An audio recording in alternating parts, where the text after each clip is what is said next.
Bet horse racing on DRF Bets. We'll match your first deposit of $200. Get free expert picks and past performances, plus weekly cash back. All from Daily Racing Form, the most trusted name in horse racing.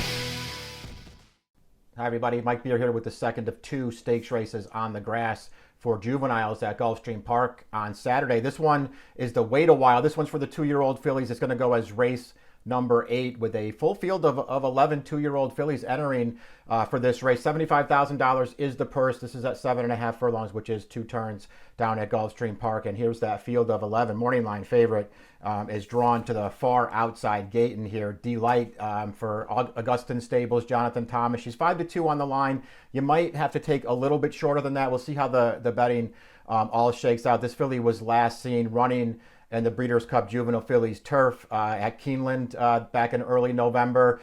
Listen, took a little bit of money in there to go off at 9-1. Was facing some really good looking Europeans, including the winner there, Meditate, and just ultimately Delight didn't get the trip that she probably wanted in there. You could see breaking from that sort of the outside post. Luis Saez had designs on the early lead in there, and he left running, could not make the lead, and she just sort of got stuck on the outside, trying to have to settle off the pace a little bit. Made a little bit of a run around the final turn, but she was no match for those horses. Got really tired through the stretch and finished nowhere at the end. But listen, that was a tough spot for her. Prior to that, her form was very good. She went into that race off of 2 straight wins, including a grade 2 at Keeneland in her prep for the Breeders' Cup. And she's the horse to beat in here.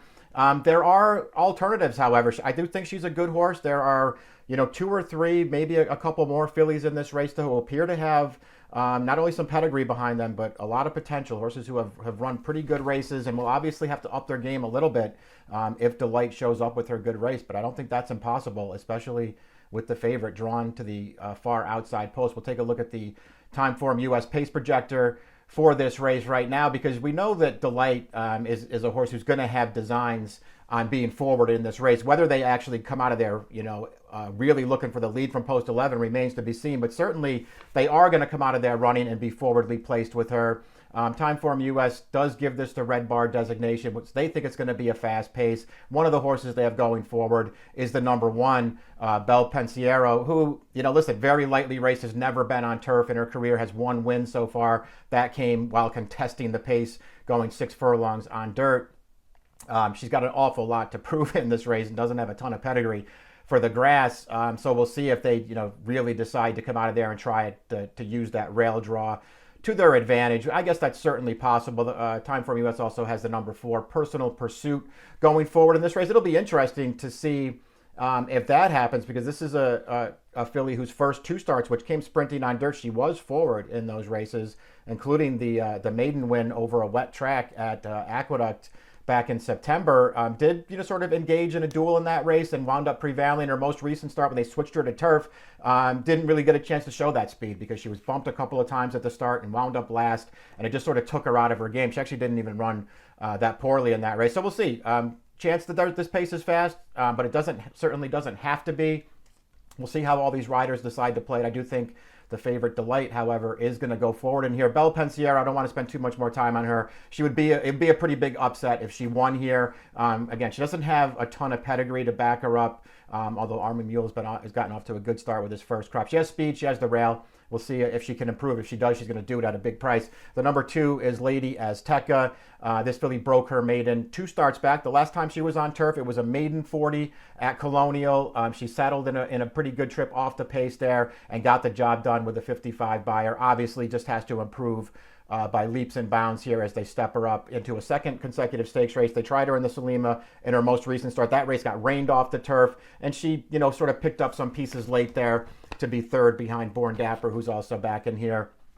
At least she has a win on the grass, but she's another one who has to improve quite a bit in this race. Number 3, one of the interesting alternatives, I think, to the 2 favorites in this race, Isabel Alexandra. This filly debuted sprinting on the grass at Indiana back in early October. She was really impressive winning that race. I like that she showed enough speed to sort of keep up close. The favorite in the race made the early lead in there. This filly was able to keep right up close to her throughout the running. Once they came to the stretch, this filly kicked in with a really good finish, won that race very easily, was clear late, much the best in that race. Came back for her second start. They stretched her out to the mile at Keeneland in an allowance race.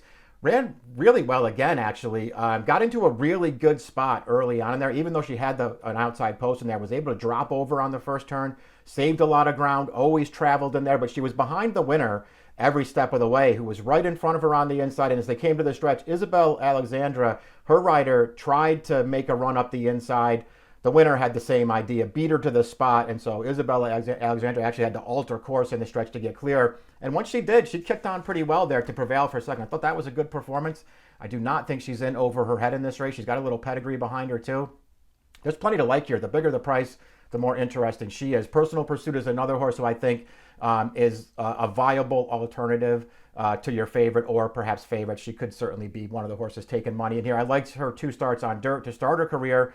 But this is a filly who has, a lot of turf in her pedigree, and they made the switch in the Grade 3 Matron in her most recent start at Aqueduct, going 6 furlongs. And again, it's just the kind of race. The winner of that race was a huge long shot, 47-1. This filly couldn't get forward in there, was bumped at the start, then bumped again after that, just wound up way at the back of the pack in there. And then, even through the stretch, couldn't really get out into the clear when you could see Junior Alvarado trying to fan her out into the clear. Couldn't get there, had to go back to the inside, and actually rallied pretty nicely between horses towards the end of that race. Got up for 5th. She was never a threat in there, but that trip did not work out. She's got pedigree. She has a little bit of talent, obviously. She's supposed to be fine stretching out in here. Plenty to like about this horse. We'll see what kind of price she is. Stephanie's Charm is the 5.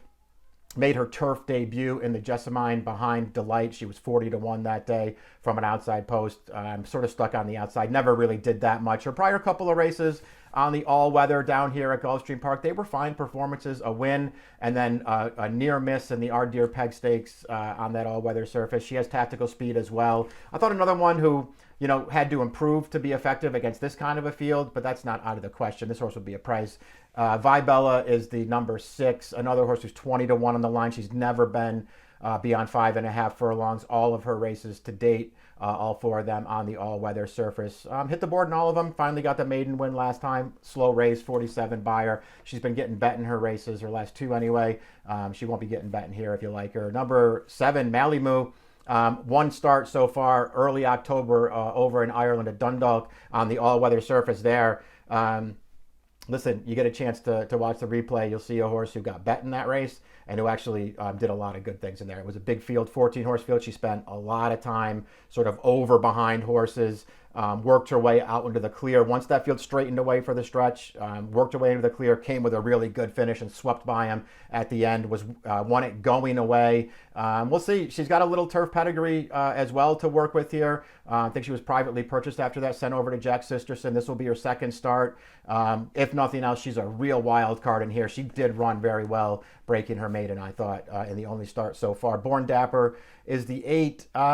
A couple of turf starts that aren't bad, actually. The figures aren't really there, and I don't know that you're going to necessarily look at her races and give her tons of excuses, but ran fine in her turf debut up at Woodbine Sprinting. The first route race at Saratoga was that race that was declared a no contest when they had trouble getting the gate off the course there. She was part of that pace, though. I guess that field was okay. I'm not sure that was necessarily the strongest maiden special weight that they ran up at Saratoga, however, and she just couldn't hold on towards the end of that race. Came back at Monmouth and got the maiden win for Jonathan Thomas. This is also an Augustin stable homebred. And listen, the maiden win at Monmouth, too bad.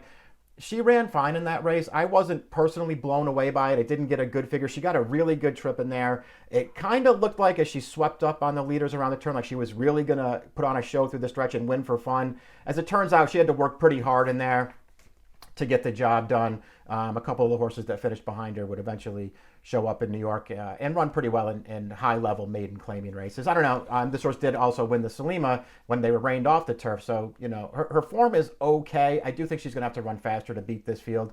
Junipermarshmallow is the 9 for Pletcher St. Elias homebred here. This filly has a huge pedigree. She's by Quality Road. The dam, whose only win came in France on the all-weather surface, is a sister to some major Group 1 winning turf horses, most notably Alpha Centauri. There's just a lot of pedigree here, and this horse made her debut. The race didn't come back that fast, But we're going to look at the replay of it right now, and you guys, I guess, can decide for yourself. I thought she looked green early, sort of landing on the rail, but she was able to, sort of keep up and hold her position. You see in the stretch there, she needs room, and she just has to angle all the way to the outside to get clear. And once she does, she comes with a good finish here. She runs right past these horses in front of her, briefly to her wrong lead, but then changes it back and is clear under the wire. This was a good performance, I thought. I know the race didn't come back fast. I thought she ran really well in there. She goes out for Pletcher. Irad takes over here. 8-1 on the morning line. I can't see her being that big a price. I have a feeling she's really going to get bet in this race, and I think she should get bet in this race. Number 10 is Heaven's Express. Sort of incrementally taking steps forward. This will be her turf debut here. She does not have a lot of turf in her pedigree. She's going to have to just really improve off of her maiden win, which came most recently a month ago here on the all-weather surface. That was the first time they stretched her out. She did improve. She's got to improve again. Horse to beat, morning line favorite, is number 11, Delight. 5-2 on the line. Just listen, she's run well in all of her races, and I get that the Breeders' Cup was a little bit too tough for her. The trip wasn't great. Ultimately, it probably didn't matter. I think that race was probably just a little bit over her head. Her other races are all good. Her Jessamine, which we'll look at right now, this is a grade 2. Got the right ride here from Luis Saez. He just went right to the front with her in this race. Took the lead because nobody else was going, and she was always in control of proceedings up front here. And you can see her with something left here through the stretch. And once Louis asks her, she kicks clear. She's up by 5 under the wire here as a lukewarm favorite. A good performance. I liked her maiden win one start prior as well over Weaker at Delaware. She's got quality, has the right running style for this race because I do think she's going to go forward, but I don't think she needs the lead to be effective. So I don't think she's really going to be compromised if somebody else goes in this race. I do think she's the horse to beat. But as we put the picks up there right now, I'm not, terrified of Delight in this race, especially with post 11. And I just wanted to go with one of the other horses. I considered both the 3 and the 4. I think if those horses drift up in price, they're horses you definitely want to keep an eye on in here. But I'm going to try the 9 Junipermarshmallow. I don't think I'm getting that morning line price on her. But she ran really well. And I think she ran better than the figure makes it look in breaking her maiden back in the middle of October at Keeneland. So I'm going to take her on top here and see what kind of price I can get on Junipermarshmallow in the second of 2 stakes races for the 2-year-olds at Gulfstream on Saturday afternoon. This one goes as race number 8. It's the wait a while for the fillies. The approximate post time will be 3:38 Eastern time. Good luck.